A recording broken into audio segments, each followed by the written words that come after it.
پانی بھی پیوگے تو یا حسین کہہ کر، اس لیے کہ تمہارے مولا نے پیاسا مرتے مرتے بھی تمہارا کتنا خیال کیا ہے، خود پیاسا ذبح ہو رہا ہے اور پیغام دے رہا ہے کہ یتیم آئیں طرف تم اے میرے پیو جب ٹھنڈا پانی پیو تو ہمیں ضرور یاد کر لینا، ہماری پیاس کو یاد کر لینا، ہماری پیاس کو یاد کر لینا۔ عزاداروں، پانی کی سبیلیں لگ رہی ہیں، ٹھنڈے پانی کی سبیلیں لگتی جا رہی ہیں۔ عزاداروں، قدم قدم پر حسین کے نام کی سبیلیں لگ رہی ہیں، لوگ سیراب ہو رہے ہیں، حسین کا فیض جاری ہے، پر حسین کے نام کی سبیلیں لگ رہی ہیں، لوگ سیراب ہو رہے ہیں، حسین کا فیض جاری ہے، کربلا کے پیاسوں کا فیض جاری ہے۔ حسین کو 2 دن ہو گئے کربلا میں پہنچے ہوئے، 2 محرم کو شہزادہ رسول کربلا میں بارش ہوا تھا، چاند کربلا میں دیکھا تھا، خیام دریا پہ نصب کیے تھے، جلال عباس کو آیا تھا، قسم زینب نے دے دی تھی، تلوار عباس نے روک لی تھی، اور حسین کے خیمے حسین کے حکم سے دریا سے ہٹا لیے گئے تھے تاکہ یزید کا لشکر دریا پہ خیمے لگا لے اور تاریخ کا مورخ یہ نہ کہے کہ جنگ پانی پر چھڑ گئی تھی، جنگ خیموں پر چھڑ گئی تھی، جنگ دین کے لیے نہیں تھی۔ حسین نے یہ کہہ کر عباس کو چپ کر دیا، عباس تو ساتھی کوثر کا بیٹا ہے، میرے لال دریا پر جنگ کر رہا ہے، ارے دریا تو تیری پاؤں کے ٹھوکر میں ہے، تو حکم تو دے۔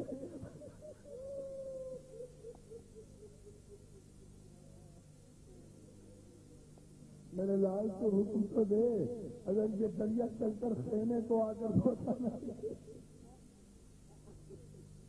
اگر حسین ہم تیرے صبر کے قربان مولا، اسی لیے تو تجھے روتے ہیں مولا کہ ساری طاقتیں رکھتے ہوئے بھی، ساری قوتیں رکھتے ہوئے بھی تیری عظمتوں کا عالم یہ ہے میرے مولا، ہم تیری عظمتوں کے قربان۔ اندازہ تو فرمائیے، واپس کر دیا عباس کو، ہٹ گئے خیمے، 2 محرم سے فوجیں آنا شروع ہو گئی، عمر سعد کا لشکر آنا شروع ہو گیا، 3 محرم گزر رہی ہے، جیسے جیسے لشکروں میں اضافہ ہو رہا ہے ویسے ویسے زینب کی پریشانیوں میں اضافہ ہو رہا ہے، گھبرا کر کبھی ایک خیمے میں جاتی ہے کبھی دوسرے خیمے میں، ذرا بھائی کو بلا، یزید کا لشکر بڑھتا جا رہا ہے، ہمارا کوئی نہیں آتا، ہمارا کوئی آنے والا نہیں ہے، ہمارا کوئی مددگار نہیں ہے۔ حسین کو بلایا، بھیا میں دیکھ رہی ہوں عمر سعد کے لشکر میں اضافہ ہو رہا ہے، بھیا کوئی نہیں آ رہا، ہماری طرف کوئی نہیں آ رہا۔ حسین کہتے ہیں زینب صبر کرو، حوصلہ کرو، چند دن گزرنے تو دو، ہمارا تو ایسا آئے گا جو یزید کی مکمل شکست کا اعلان کرتا ہوا آئے گا، تمہاری فتح کا اعلان کرتا ہوا آئے گا۔ عزادارو، حسین نے کہا زینب فکر نہ کرو، ہوتے ہیں بے اصولوں میں کچھ با اصول بھی، کانٹوں کی گود میں نکل آتے ہیں پھول بھی، زینب گھبراؤ نہیں، آخر وہی ہوا، عاشور کی شب گزری، صبح عاشور کا وقت آیا، حر نے غلام کو بلایا، پانی وضو کے لیے طلب کیا، نماز صبح پڑھنے کے لیے، ابھی چلو میں پانی ڈالا تھا کہ ایک مرتبہ خیمے کی پشت سے کسی بیوی کے رونے کی آواز آئی، حر آئے ہو تم پر، ارے میرے بچے 3 دن سے پیاسے اور تو پانی آ رہا ہے۔ جزاک اللہ، مولا آپ کو سلامت رکھے، اللہ آپ کو کوئی غم نہ دے۔ میری ماں بہنوں، اتنی بڑی تعداد میں آئی ہو، مولا تمہارے بچے سلامت رکھے۔ میں تم سے شرمندہ ہوں، زیادہ مسائل پڑھنے کا میرے پاس وقت نہیں رہتا، لیکن ایک ہی جملہ کافی ہے تمہارے رونے کے لیے۔ عزادارو، جیسے ہی آواز آئی نا بیوی کی، ویسے ہی عزادارو